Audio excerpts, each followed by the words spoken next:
కులం గొప్పది. అన్ని కులాలు గొప్పవే. మన కులం మాత్రమే గొప్పది అని ఎవరైనా అంటే వాడిని దూరంగా పెట్టండి. ఎందుకంటే అలాంటి వాళ్ళ వల్లనే ఆ కులానికి నష్టం ఎక్కువగా కనిపిస్తుంది.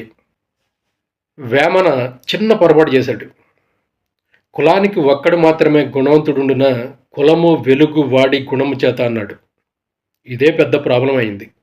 కులానికి ఒక్కడే గుణవంతుడు ఉండాలని అన్ని కులాల వారు మైండ్ సెట్ చేసేసుకున్నారు.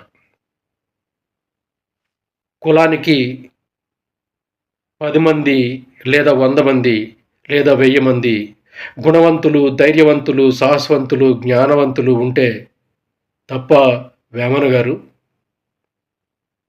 తప్ప మారండి. మీ కులంలో ఉన్న గొప్పోడు కంటే